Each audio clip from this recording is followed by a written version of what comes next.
Es un privilegio humilde hablar en esta conferencia. Solo les puedo decir que me dará gusto cuando termine.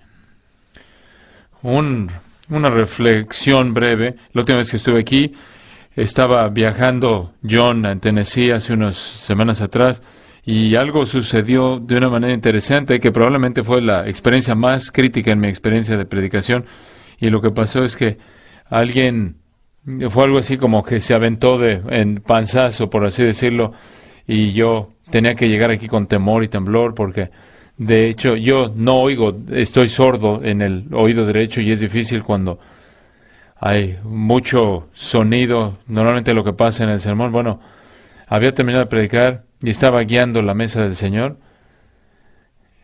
y no sabía lo que había pasado, pero algo pasó en el sistema de pagers de aquí del campus y mandó una señal a todos los pagers aquí. Estaba hablando de la mesa del Señor y 200 mujeres simultáneamente se pusieron de pie en medio de la mesa del Señor. Con 200 mujeres se pusieron de pie cuando estaba hablando de la muerte de Cristo en la mesa del Señor. Y yo estaba viendo mis notas preguntándome qué dije, que todas estas 200 mujeres se pararon. Sabía que tenía que ver con mujeres, pero fue una de las cosas más raras.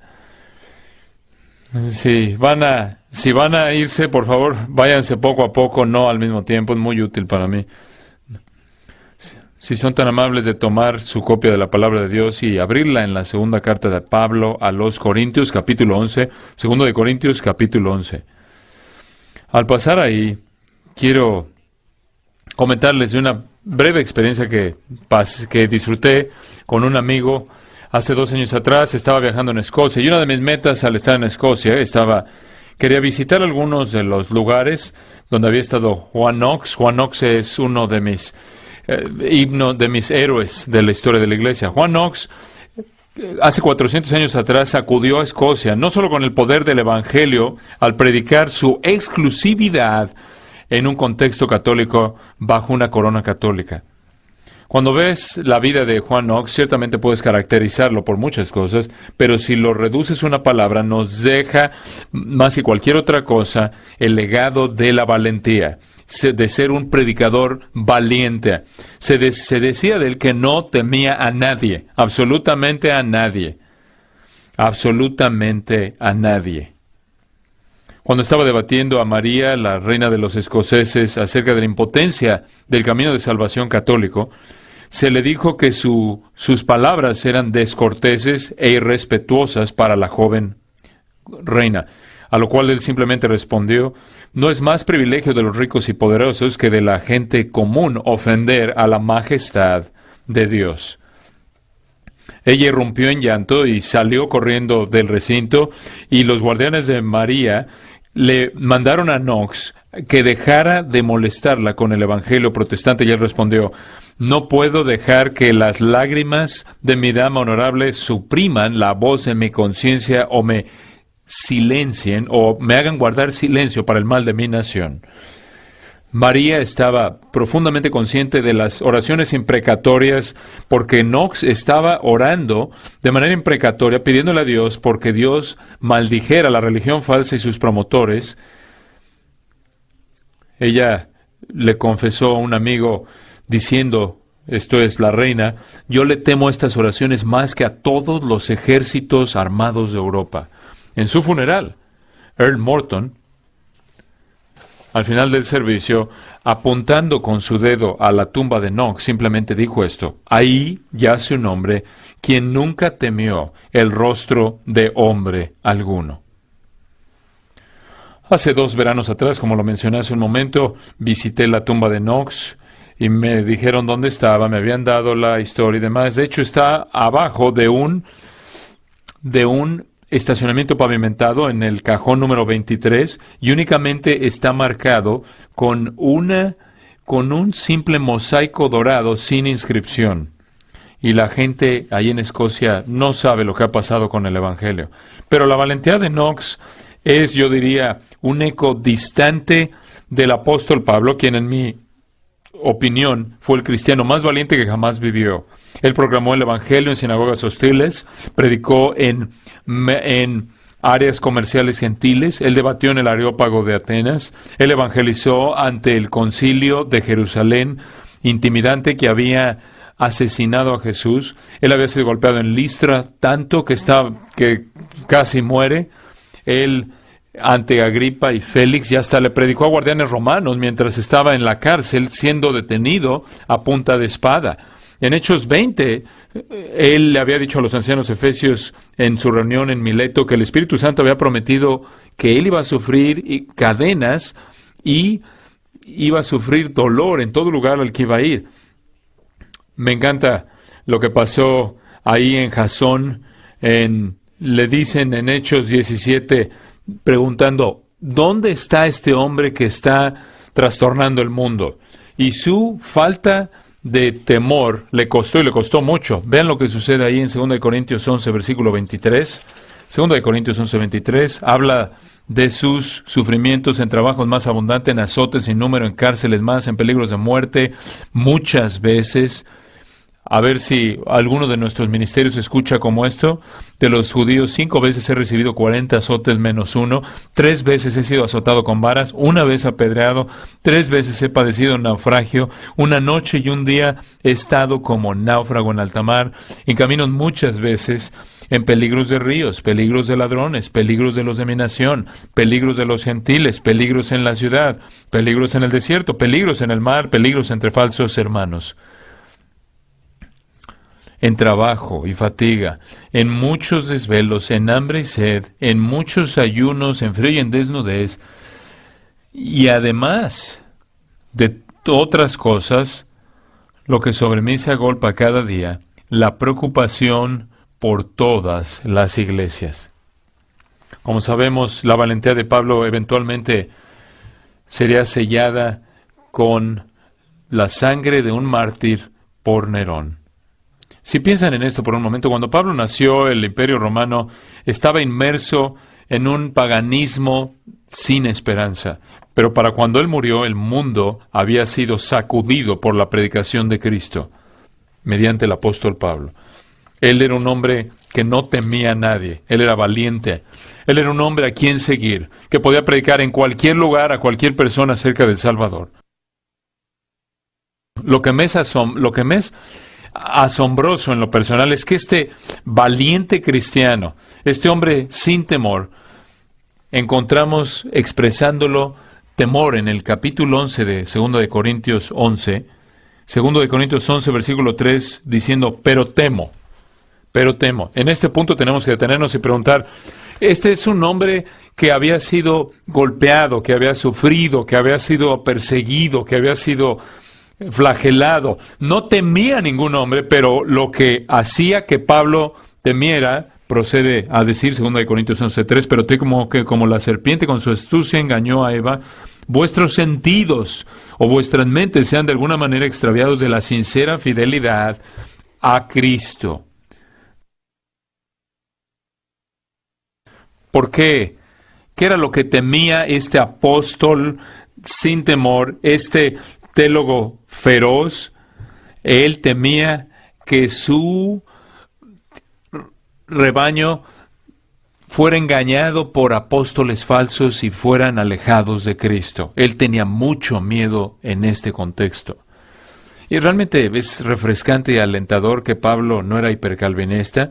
No simplemente dijo, bueno, Dios los escogió, van a estar bien hasta el final. Sino que fue temor, más bien fue puerta por puerta, Hechos 20, llorando, rogándole a la gente que permaneciera fiel. Su calvinismo nunca estorbó el cuidado y preocupación que tenía por su congregación. Y noten ustedes, recordando el contexto, los falsos maestros habían infiltrado la iglesia corintia y estaban predicando un evangelio falso. Además, estaban haciéndolo al atacar el evangelio de Pablo y específicamente atacando a Pablo como persona y su credibilidad. Siempre es fácil atacar a la persona y edificarte a ti mismo, exaltarte a ti mismo, particularmente cuando está viajando.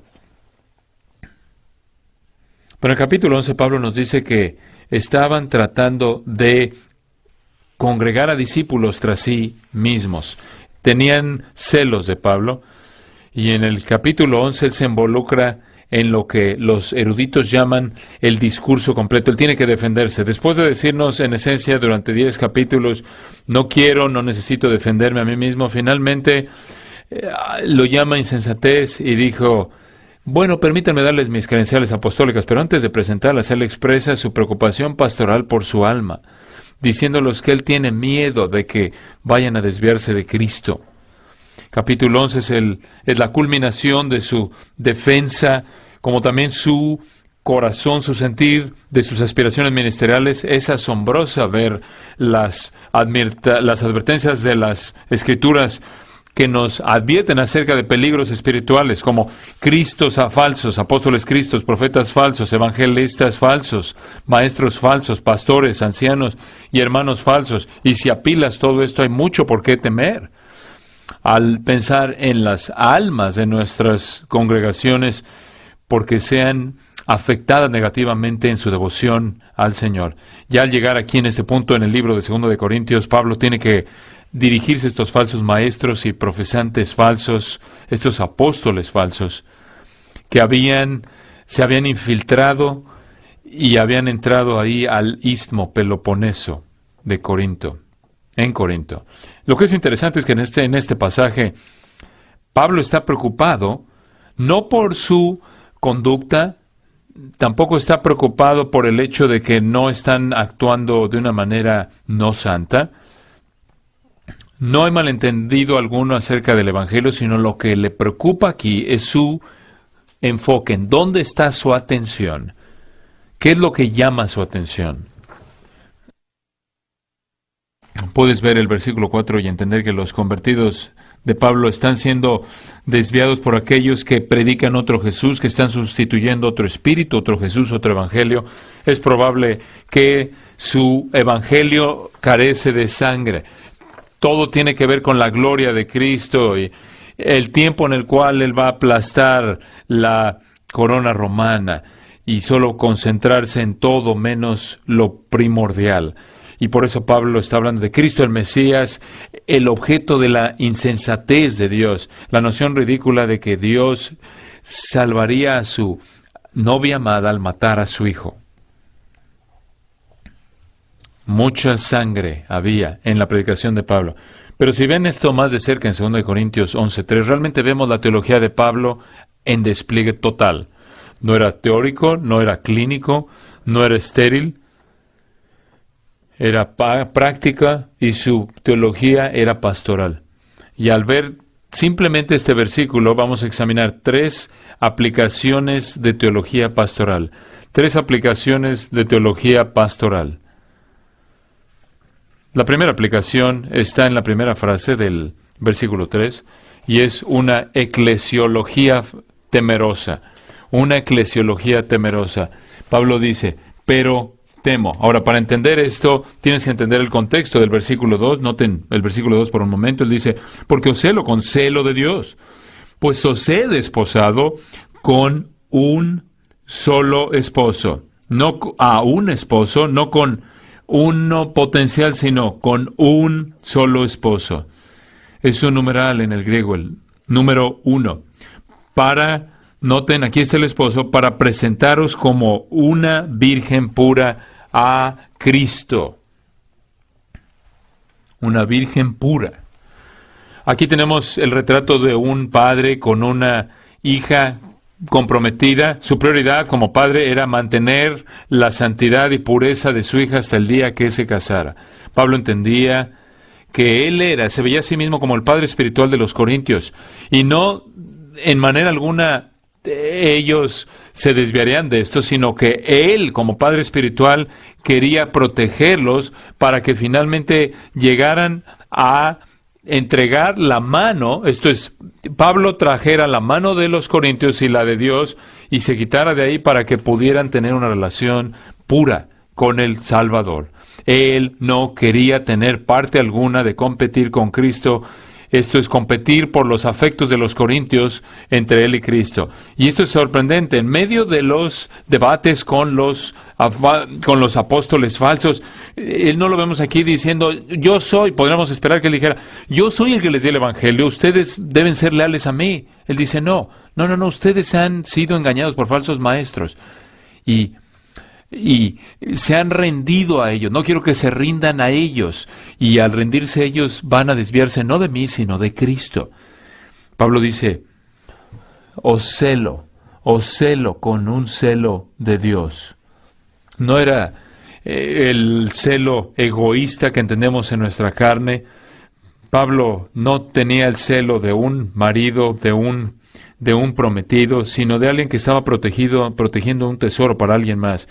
Era una respuesta profundamente emotiva y vigorosa por ver a un hijo o hija de Dios comprados por sangre, coqueteando con alguna manera de pensar que disminuyera la devoción unilateral, inequívoca, exclusiva a Jesucristo. Es francamente impresionante para mí ver que la escatología de Pablo tenía una aplicación tan práctica en su eclesiología. Si regresas al primer capítulo, dice, anhelo presentarlos a Cristo. Él siempre tenía en mente ese día final en mente, y realmente afectaba la manera en la que trataba a su congregación en el presente. Entonces, esta protección celosa, paternal, hizo que Pablo temiera por el rebaño. Esta palabra temo, versículo 3, es realmente el verbo primordial, el primer verbo que aparece en la frase en griego. Es la palabra fobia en griego. No solo se refiere a temer, sino se refería, de hecho, a hacer que alguien saliera corriendo porque tenía terror de algo. Frecuentemente era usado de aterrorizar a un animal. Era un reflejo protector. Era realmente un temor que hacía que se te parara el corazón. No el temor que tienes aquí y allá, sino un temor que es tan intenso que es sostenido. Y creo que el liderazgo cristiano genuino, en cierta manera, más bien debe en cierta manera reflejar el celo de Dios por su esposa. ¿Por qué? ¿Por qué? Por la sangre de la cruz. Y esto es, hay un celo. ¿Por qué? Porque tememos que sea desviada la atención de Cristo de nuestra congregación. Y la pregunta aquí es, ¿acaso tenemos un temor parecido? ¿Acaso vemos a la congregación como aquellos que están bajo nuestro cuidado? ¿Nos preocupa más su devoción a Cristo que nuestra popularidad? Veamos a continuación una segunda implicación de cuidado pastoral. Ya vimos una eclesiología temerosa, pero veamos a continuación, en segundo lugar, una bibliología funcional. Una bibliología funcional. Él tiene un paréntesis aquí, incluye un paréntesis en este texto.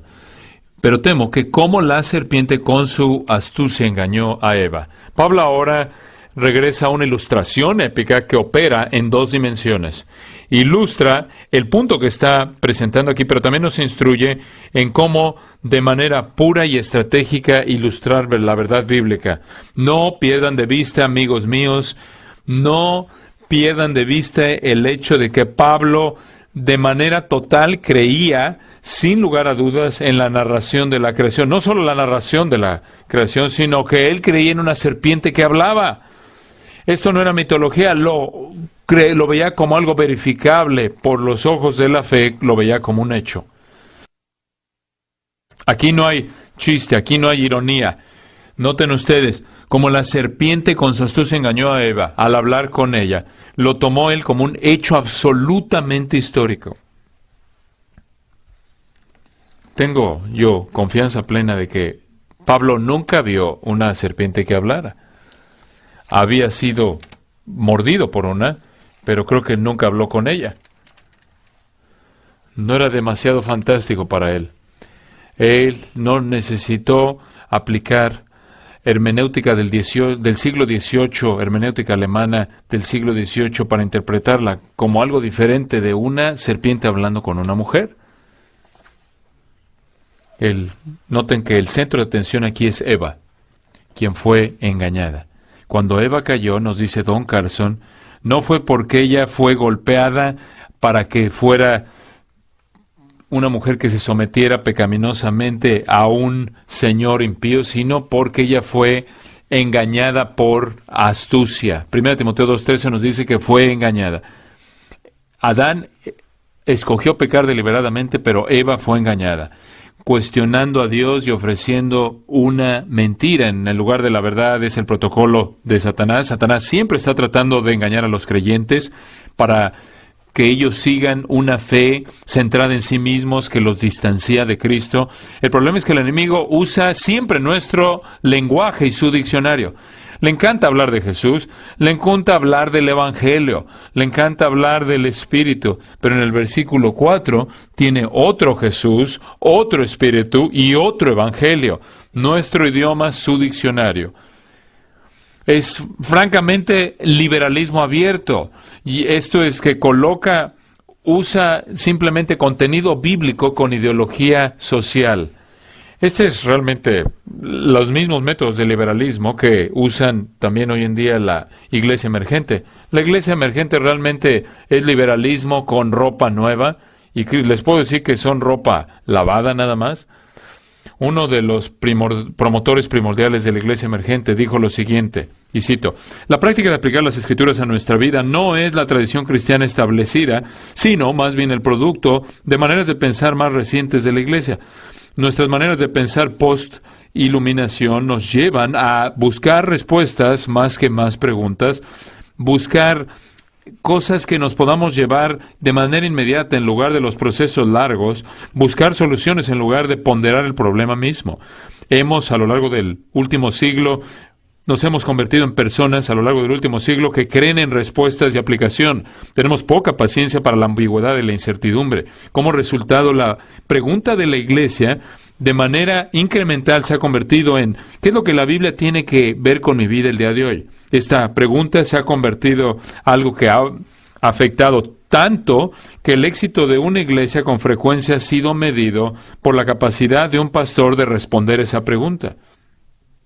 ¿Pueden creer eso? Él está criticando el hecho de que tengamos respuestas para la vida de la gente a partir de la Biblia.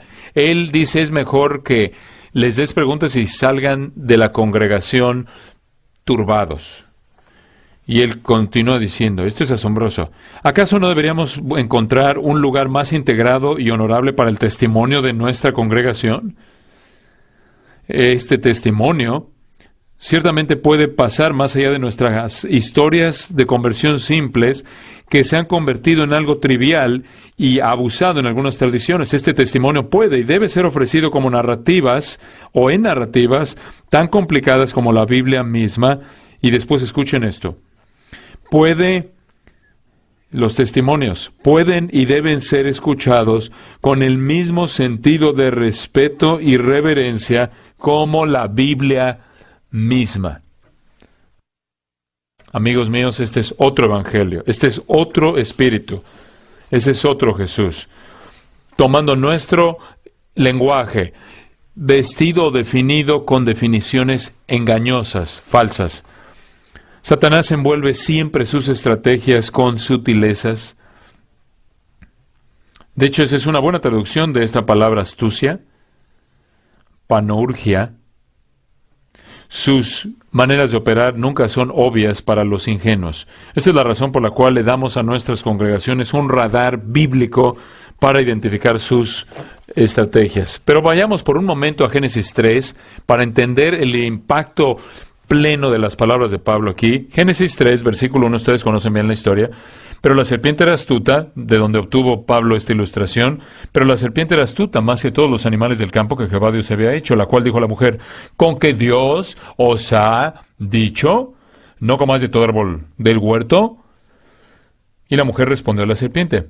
¿No es asombroso también que Eva simplemente comienza a responderle?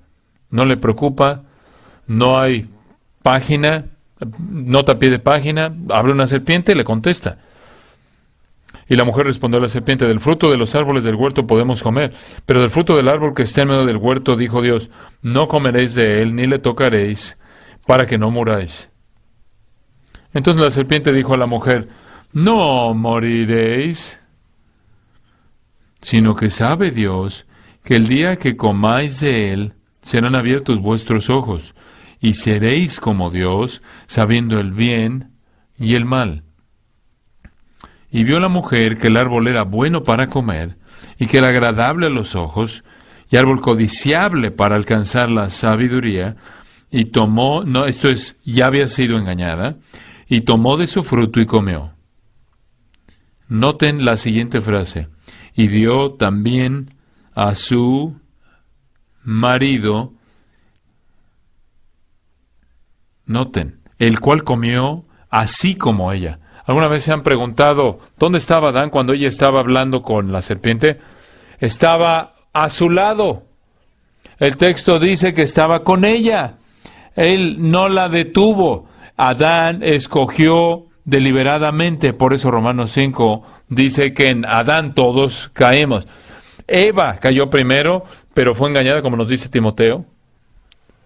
Ahora, entendamos esto a detalle. Vamos a desmenuzar esto.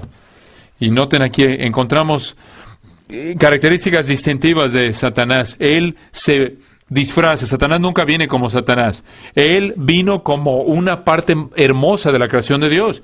Él viene como un ángel de luz. Noten el versículo 13, 2 de Corintios 11, versículo 13.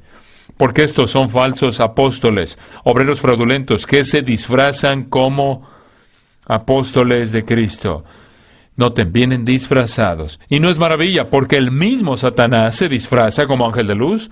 Así que no es extraño si también sus ministros se disfrazan como ministros de justicia, cuyo fin será conforme a sus obras. Noten también, Hollywood ha presentado cosas engañosas tan exitosas para la cultura de nuestra época que es asombroso.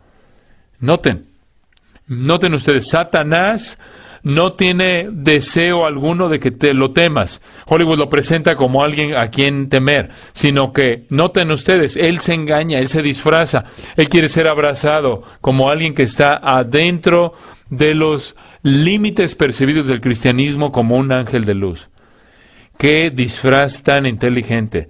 Y noten también que él hace pensar a la gente que él tiene cuernos y es rojo y tiene un disfraz rojo y es autor de las películas de horror. Seguramente se ha de reír de eso, porque entonces la gente piensa que es así.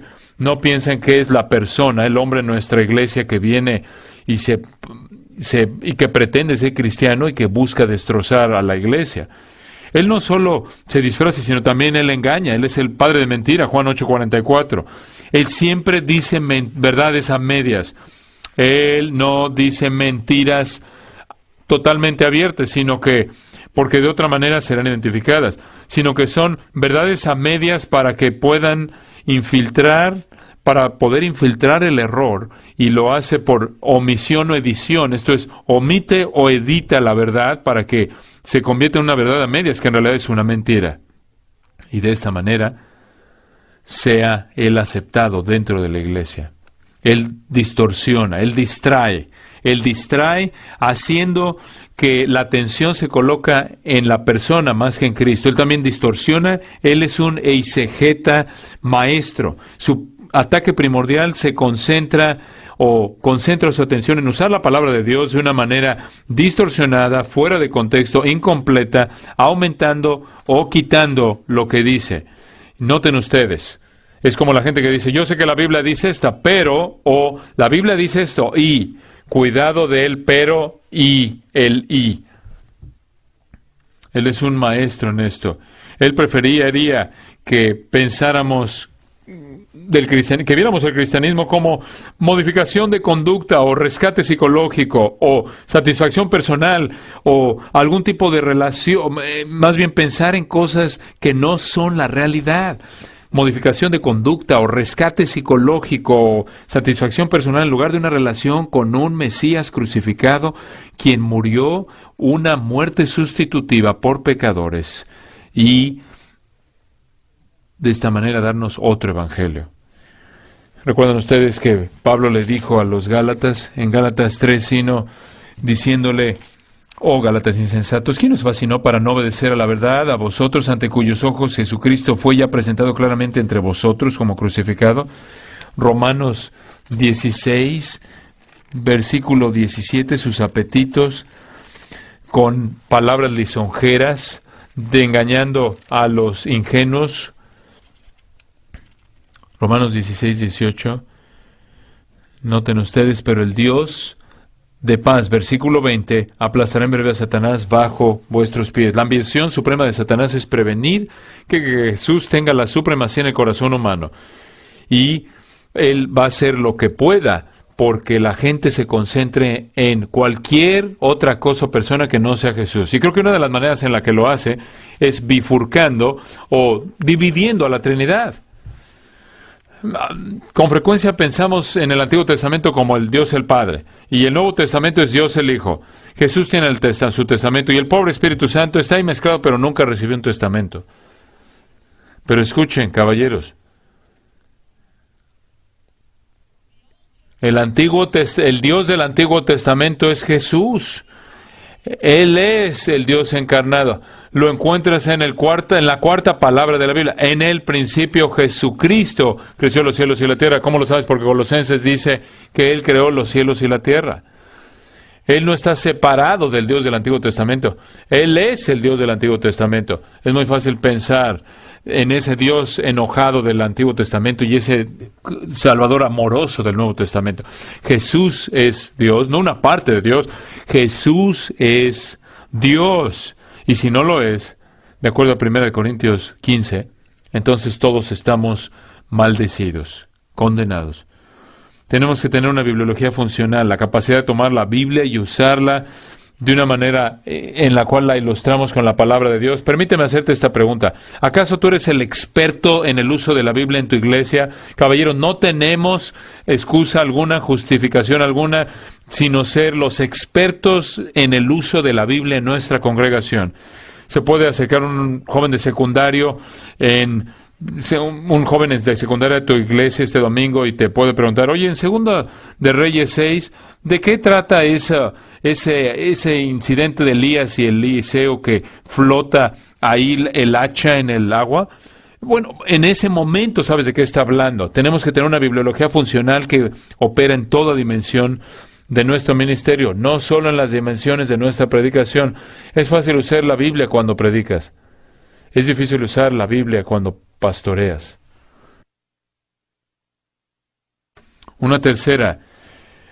Encontramos una tercera implicación de teología de cuidado pastoral, y esta es una cristología celosa. Una cristología celosa. Una eclesiología temerosa, una bibliología funcional y una cristología celosa. Estas son las tres implicaciones teológicas de cuidado pastoral, y noten lo que nos dice, pero temo que noten, la serpiente con su astucia engañó a Eva, es la ilustración. Vuestros sentidos o vuestras mentes, se puede traducir, sean de alguna manera extraviados de la sincera fidelidad a Cristo. Su simplicidad, su sincera fidelidad, noten, su sincera fidelidad al Jesús de Nazaret. Su punto es simple. Jesucristo noten, el factor es el eslabón central que integra la fe cristiana. De Él, por Él y para Él son todas las cosas. Noten, la atención aquí se centra en los sentidos, literalmente las mentes, los procesos de pensamiento. El cristianismo, noten, es primordialmente una religión racional. Esta es la razón por la que enseñamos en lugar de tener pláticas motivacionales. Esta es la razón por la cual la mente es el objetivo primordial de Satanás. Tener pensamientos equivocados, tener pensamientos falsos, de otro evangelio, de otro Jesús. Los corintios estaban siendo desviados, literalmente corrompidos, por lo que el versículo 4 dice, llama a otro Jesús, otro espíritu, otro evangelio. Noten, no sean engañados.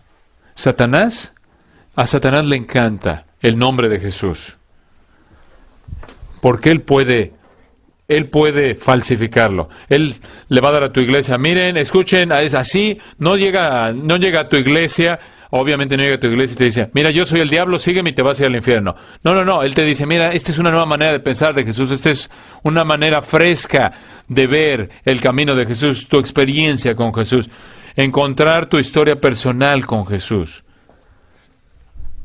Estos términos muestran lo astuto que es el enemigo.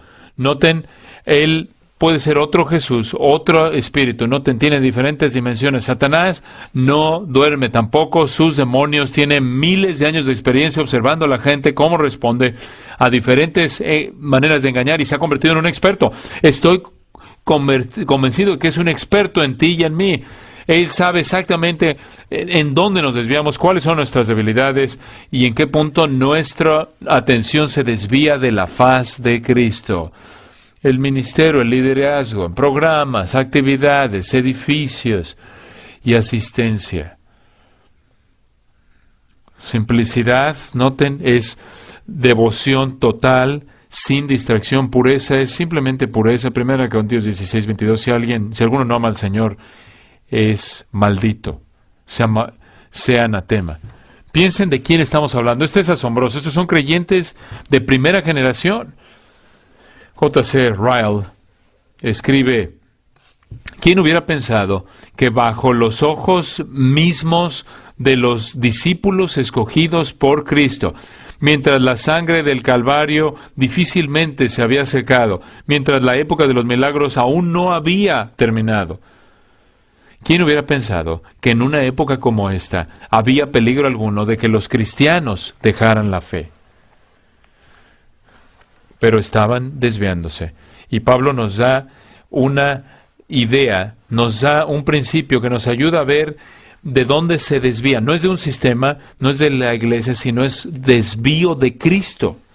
Jonathan Edwards dijo: el alma es excesivamente, noten, es excesivamente inundada de gozo cuando por primera vez ve la belleza de Cristo y nunca se cansa de Él. Cuando la gente nos escucha a nosotros, cuando descubren nuestro ministerio, cuando describen nuestra influencia, nuestro liderazgo, ¿qué es? ¿Qué es lo que dicen? Noten, es un buen predicador. No, no es suficiente. Es un buen líder, eso no es suficiente. Es un buen lo que sea, no es suficiente. El legado de nuestro ministerio debe ser: aleluya, qué Salvador tengo yo en el cielo. Deberíamos ser Juan el Bautista. Nosotros decrecemos para que Él se incremente o crezca. Nosotros menguamos para que Él crezca. Cuando empezamos a ver, y me apena decir esto, pero lo veo en los últimos años que lo he visto, cuando comienzas a ver el acento, digamos, el énfasis que se le da en el Nuevo Testamento a Jesús, comienzas a estorbar, comienzas a tropezar, por así decirlo, al ver cómo una y otra vez tropiezas más bien con la mención de Jesús una y otra vez. Por ejemplo, según 1 Corintios 2:1, versículos 3 y 4, yo estuve ahí con debilidad y temor, y mi mensaje y mi predicación no fueron en palabras persuasivas de humana sabiduría. 2 Corintios 4:5, no nos predicamos a nosotros mismos, sino a Jesucristo como Señor. Pero, 2 Corintios 4:6, pero Dios que dijo que de la luz brillara la luz brillada de la oscuridad en la faz de Jesucristo. 2 Corintios 13:5, examinaos a vosotros mismos. ¿No reconocen esto? ¿No reconocéis esto? ¿Qué? ¿Cuál es tu seguridad? ¿En qué basas tu certeza de salvación? Que Jesucristo está en ti. Esto es que tienes una relación con Él.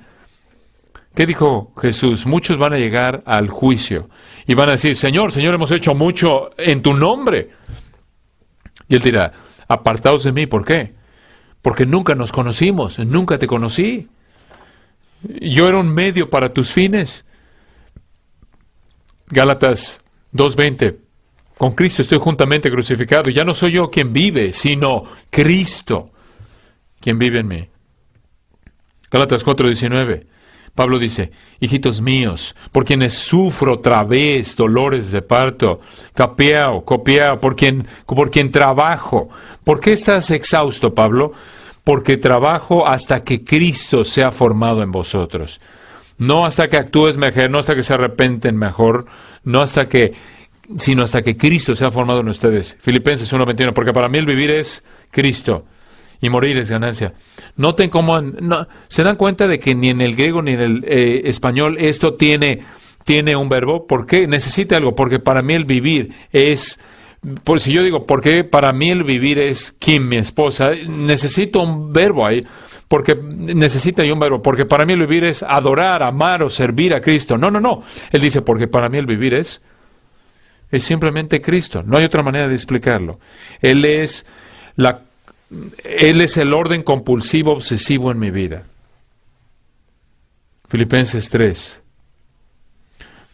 Y tengo todo lo tengo por basura, por la excelencia del conocimiento de conocer a Cristo mi Señor. Colosenses 1:18.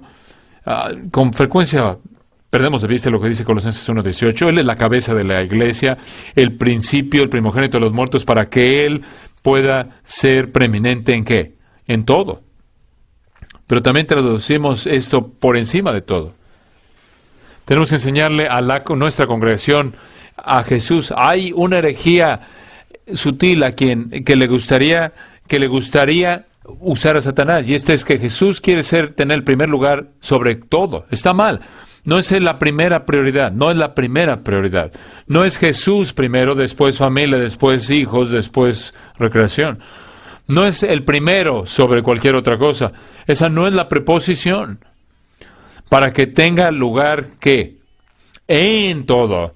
Primer lugar en nuestras familias, primer lugar en nuestros matrimonios, primer lugar en nuestras profesiones, primer lugar en nuestras misiones, primer lugar en nuestro ministerio, primer lugar en nuestra predicación, en nuestro intelecto, primer lugar en nuestro tiempo, primer lugar en amor, en conversación, primer lugar en placeres, en recreación, primer lugar al comer, primer lugar en deportes, primer lugar en lo que vemos, primer lugar en arte, primer lugar en música, primer lugar en adoración. Debemos darle primer lugar ustedes llenen ahí el espacio. Debe ser, Él es el 1, 2, 3, 437, Él es el primer lugar en todo. No solo podemos tener ahí un tiempo aparte diario en silencio y decir, bueno, es mi tiempo con Jesús y ya. No, pensando, y la congregación piensa que, bueno, ya cumplieron su tarea con Jesús 5 minutos en la mañana y ahora pueden vivir la vida. No. Colosenses 1:28. Nosotros, ¿a quién? Me encanta esta versión. ¿A quién proclamamos? El mensaje de Pablo era una persona. El mensaje de Pablo era una persona, no era un evangelio teológico, no era una recolecta teológica de conceptos, sino era una persona. Me encanta Colosenses 3:4. Cuando Cristo, quien es nuestra vida. Nuestro evangelismo, 1 Pedro 2:9, somos llamados a proclamar, anunciar las virtudes de aquel que nos llamó de las tinieblas a su luz admirable.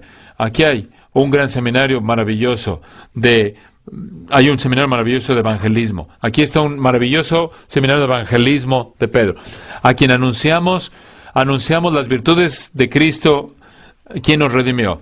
Y aquí está el seminario de evangelismo. Encuentra lo que puedas, que es virtud en Cristo, y habla de eso. Eso va a llevar a la gente al evangelio. Eso va a llevarlo a él. Hablar de las virtudes de aquel. Segunda de Pedro 1, 2 y 3, y podemos seguir y seguir. Probablemente la afirmación más clara de la deidad de Cristo en el Nuevo Testamento, con frecuencia lo perdemos de vista. 1 Pedro 5:20, el penúltimo versículo de 1 de Juan 5:20, el penúltimo versículo de 1 de Juan 5. Y sabemos que el Hijo de Dios ha venido y nos ha dado entendimiento para que lo conozcamos, aquel que es verdadero. Noten la siguiente frase, en quien estamos y estamos en Él, quien es verdadero, y en su Hijo Jesucristo. Este es el Dios verdadero y la vida eterna. 1 de Juan 5:20 dice que Jesús es el Dios verdadero. Esto lo responde a alguien que pregunta si Jesús es Dios.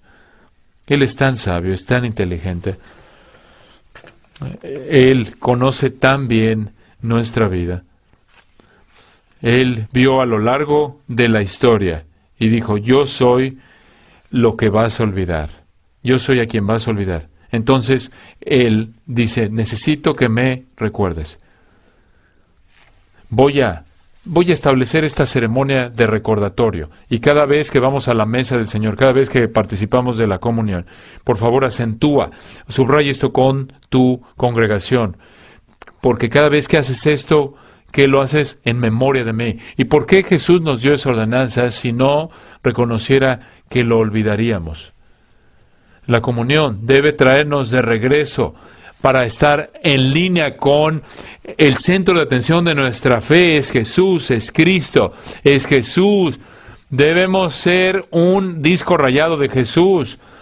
Creo que no le tienes que explicar. Tienes que explicarle eso a alguien que no tiene 40 años de edad. Somos un disco rayado.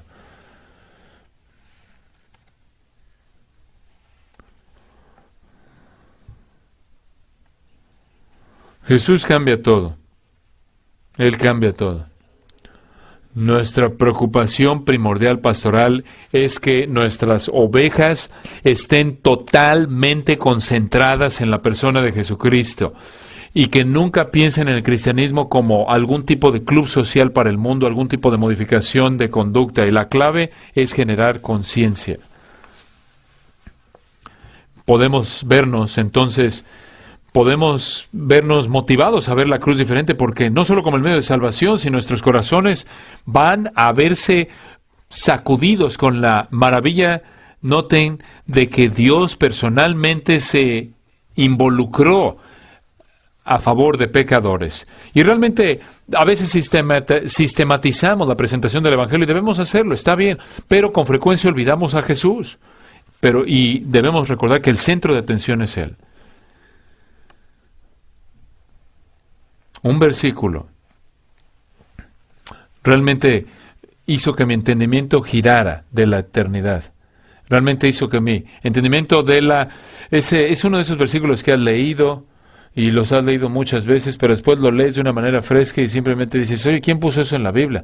Nunca había visto eso ahí. Esto hizo que mi entendimiento se volteara de cabeza realmente. Y realmente, literalmente, se me puso chinita la piel y literalmente se me llenaron los ojos de lágrimas hace unos años atrás cuando leí Juan 17:3. Simplemente escuchen.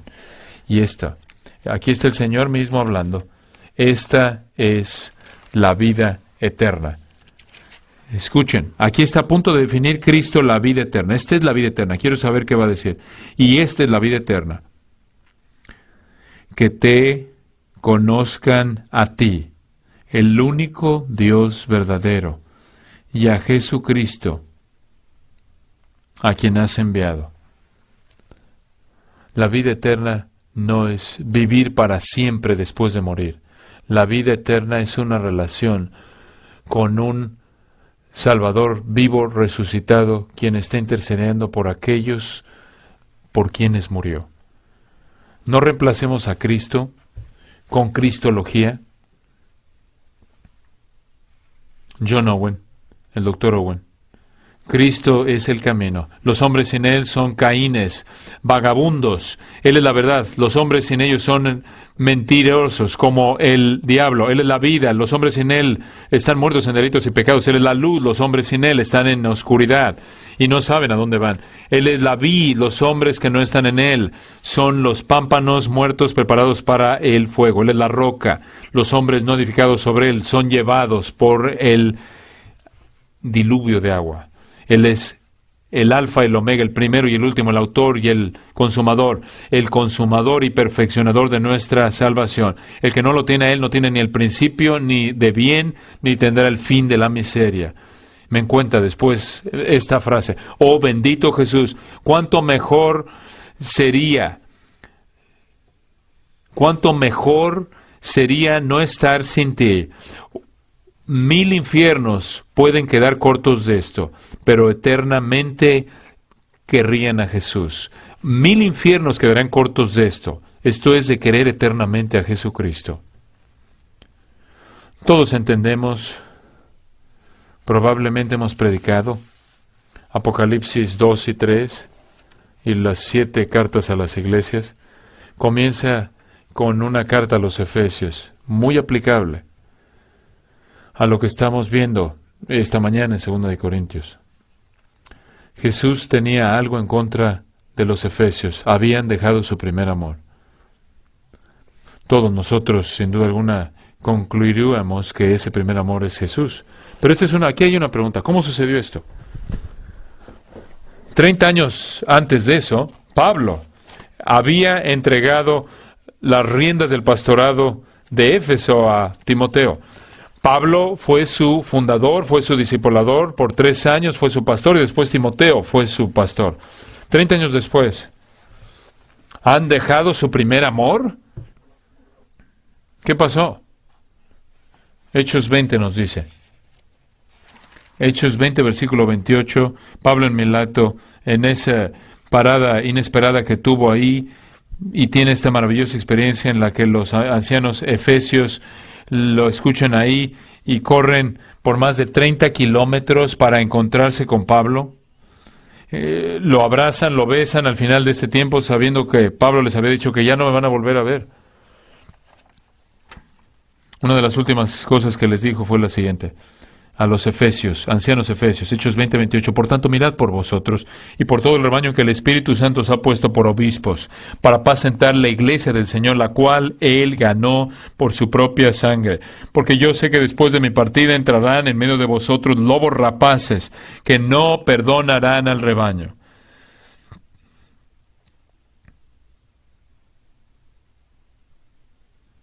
Aquí está mi desafío. Porque el siguiente versículo es aterrador para mí como pastor y como cristiano. Porque hasta aquí en el sermón, hasta este punto del texto, hasta este punto en Hechos, los falsos maestros son esos lobos rapaces sinvergüenzas que vienen a engañar a la gente.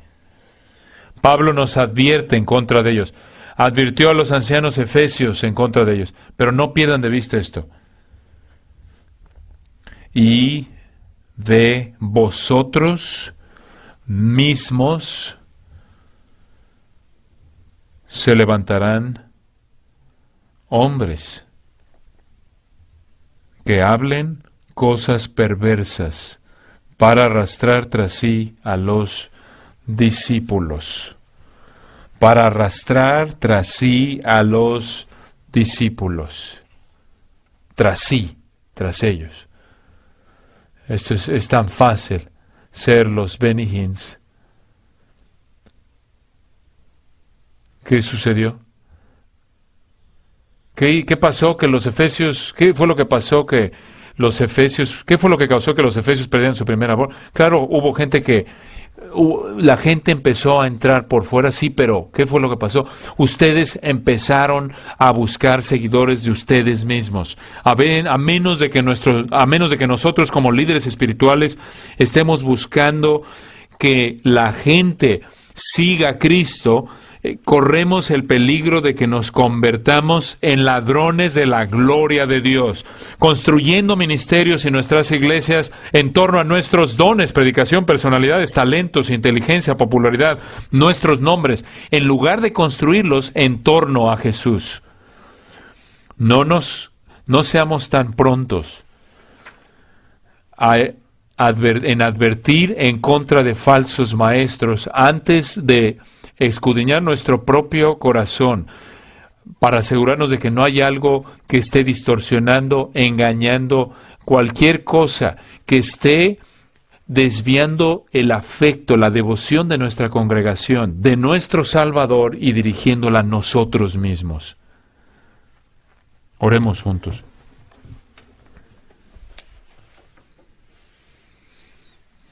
Señor, ninguno de nosotros fuimos discipulados por Pablo, pastoreados por Timoteo, pero algunos de esos efesios, ancianos efesios, comenzaron a buscar seguidores para sí mismos, compitiendo así con nuestro Salvador. Cuídanos, Señor, de no apuntar a otros sin escudriñar nuestros propios corazones. Oh Señor Jesús, sé tan maravilloso, tan hermoso para nosotros, tan excelente. Muéstranos tu gloria de una manera tan profunda que no podamos evitar sino proclamar tus virtudes y atributos. Haz que nuestros ministerios giren en torno a Jesucristo, que nuestros sermones giren en torno a Jesucristo. Haz que nuestras conversaciones y pláticas giren en torno a Jesucristo. Y adviértenos cuando nos desviamos de nuestro Señor Jesucristo. Protege a nuestras congregaciones de nosotros. si nos distraemos y nos desviamos. Y mantén nuestra mente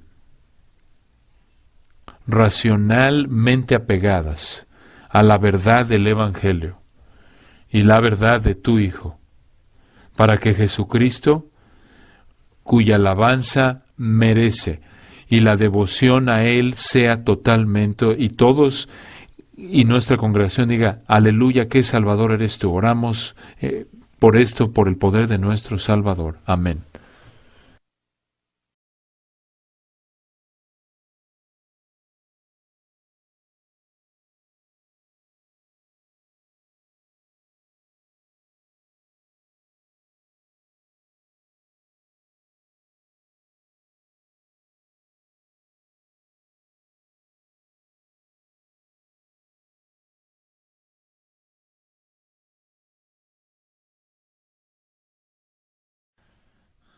Es un privilegio humilde hablar en esta conferencia. Solo les puedo decir que me dará gusto cuando termine.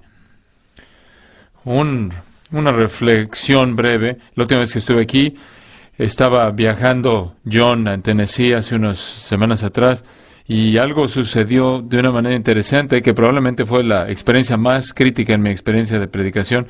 Y lo que pasó es que fue algo así como que se aventó en panzazo, por así decirlo, y yo tenía que llegar aquí con temor y temblor porque, de hecho, yo no oigo, estoy sordo en el oído derecho y es difícil cuando hay mucho sonido. Normalmente lo que pasa en el sermón, bueno, había terminado de predicar y estaba guiando la mesa del Señor y no sabía lo que había pasado, pero algo pasó en el sistema de pagers de aquí del campus, y mandó una señal a todos los pagers aquí. Estaba hablando de la mesa del Señor y 200 mujeres simultáneamente se pusieron de pie en medio de la mesa del Señor. Con 200 mujeres se pusieron de pie cuando estaba hablando de la muerte de Cristo en la mesa del Señor. Y yo estaba viendo mis notas preguntándome qué dije, que todas estas 200 mujeres se pararon. Sabía que tenía que ver con mujeres, pero fue una de las cosas más raras. Si van a irse, por favor, váyanse poco a poco, no al mismo tiempo. Es muy útil para mí. Si son tan amables de tomar su copia de la palabra de Dios y abrirla en la segunda carta de Pablo a los Corintios, capítulo 11, segundo de Corintios, capítulo 11.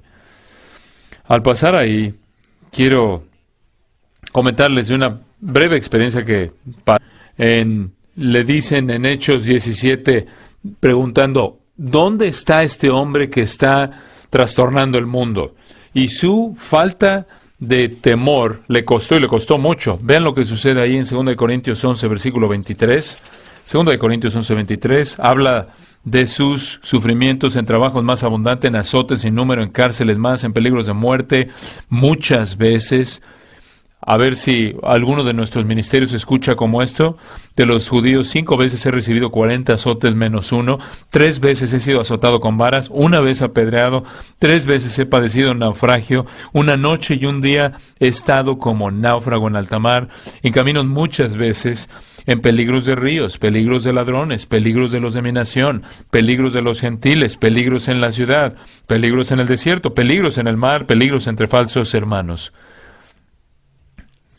En trabajo y fatiga, en muchos desvelos, en hambre y sed, en muchos ayunos, en frío y en desnudez, y además de otras cosas, lo que sobre mí se agolpa cada día, la preocupación por todas las iglesias. Como sabemos, la valentía de Pablo eventualmente sería sellada con la sangre de un mártir por Nerón. Si piensan en esto por un momento, cuando Pablo nació, el Imperio Romano estaba inmerso en un paganismo sin esperanza. Pero para cuando él murió, el mundo había sido sacudido por la predicación de Cristo mediante el apóstol Pablo. Él era un hombre que no temía a nadie. Él era valiente. Él era un hombre a quien seguir, que podía predicar en cualquier lugar a cualquier persona acerca del Salvador. Ella le confesó a un amigo diciendo esto es la reina, yo le temo a estas oraciones más que a todos los ejércitos armados de Europa. En su funeral, Earl Morton, al final del servicio, apuntando con su dedo a la tumba de Knox, simplemente dijo esto: ahí yace un hombre quien nunca temió el rostro de hombre alguno. Hace 2 veranos atrás, como lo mencioné hace un momento, visité la tumba de Knox y me dijeron dónde estaba, me habían dado la historia y demás. De hecho, está abajo de un estacionamiento pavimentado en el cajón número 23 y únicamente está marcado con un simple mosaico dorado sin inscripción. Y la gente ahí en Escocia no sabe lo que ha pasado con el Evangelio. Pero la valentía de Knox es, yo diría, un eco distante del apóstol Pablo, quien en mi opinión fue el cristiano más valiente que jamás vivió. Él proclamó el Evangelio en sinagogas hostiles, predicó en áreas comerciales gentiles, él debatió en el Areópago de Atenas, él evangelizó ante el concilio de Jerusalén, intimidante, que había asesinado a Jesús. Él había sido golpeado en Listra tanto que casi muere. Él, ante Agripa y Félix, ya hasta le predicó a guardianes romanos mientras estaba en la cárcel siendo detenido a punta de espada. En Hechos 20, él le había dicho a los ancianos efesios en su reunión en Mileto que el Espíritu Santo había prometido que él iba a sufrir cadenas y iba a sufrir dolor en todo lugar al que iba a ir. Me encanta lo que pasó ahí en Jasón, que disfruté con un amigo hace 2 años atrás. Estaba viajando en Escocia y una de mis metas al estar en Escocia quería visitar algunos de los lugares donde había estado Juan Knox. Juan Knox es uno de mis de mis héroes de la historia de la iglesia. Juan Knox, hace 400 años atrás, sacudió a Escocia, no solo con el poder del Evangelio, al predicar su exclusividad en un contexto católico bajo una corona católica. Cuando ves la vida de Juan Knox, ciertamente puedes caracterizarlo por muchas cosas, pero si lo reduces a una palabra, nos deja, más que cualquier otra cosa, el legado de la valentía, de ser un predicador valiente. Se decía de él que no temía a nadie, absolutamente a nadie, absolutamente a nadie. Cuando estaba debatiendo a María, la reina de los escoceses, acerca de la impotencia del camino de salvación católico, se le dijo que sus palabras eran descorteses e irrespetuosas para la joven reina, a lo cual él simplemente respondió: no es más privilegio de los ricos y poderosos que de la gente común ofender a la majestad de Dios. Ella irrumpió en llanto y salió corriendo del recinto, y los guardianes de María le mandaron a Knox que dejara de molestarla con el evangelio protestante, y él respondió: no puedo dejar que las lágrimas de mi dama honorable supriman la voz de mi conciencia, o me silencien, o me hagan guardar silencio para el mal de mi nación. María estaba profundamente consciente de las oraciones imprecatorias, porque Knox estaba orando de manera imprecatoria, pidiéndole a Dios porque Dios maldijera la religión falsa y sus promotores. Lo que me es asombroso en lo personal es que este valiente cristiano, este hombre sin temor, encontramos expresándolo temor en el capítulo 11 de 2 de Corintios 11, 2 de Corintios 11, versículo 3, diciendo: pero temo. En este punto tenemos que detenernos y preguntar, este es un hombre que había sido golpeado, que había sufrido, que había sido perseguido, que había sido flagelado. No temía a ningún hombre, pero lo que hacía que Pablo temiera, procede a decir 2 de Corintios 11:3, pero como la serpiente con su astucia engañó a Eva, vuestros sentidos o vuestras mentes sean de alguna manera extraviados de la sincera fidelidad a Cristo. ¿Por qué? ¿Qué era lo que temía este apóstol sin temor, este teólogo feroz? Él temía que su rebaño fuera engañado por apóstoles falsos y fueran alejados de Cristo. Él tenía mucho miedo en este contexto. Y realmente es refrescante y alentador que Pablo no era hipercalvinista. No simplemente dijo, bueno, Dios los escogió, van a estar bien hasta el final. Sino que fue temor, más bien fue puerta por puerta, Hechos 20, llorando, rogándole a la gente que permaneciera fiel. Su calvinismo nunca estorbó el cuidado y preocupación que tenía por su congregación. Y noten ustedes, recordando el contexto, los falsos maestros se habían infiltrado la iglesia corintia y estaban predicando un evangelio falso. Además, estaban haciéndolo al atacar el evangelio de Pablo y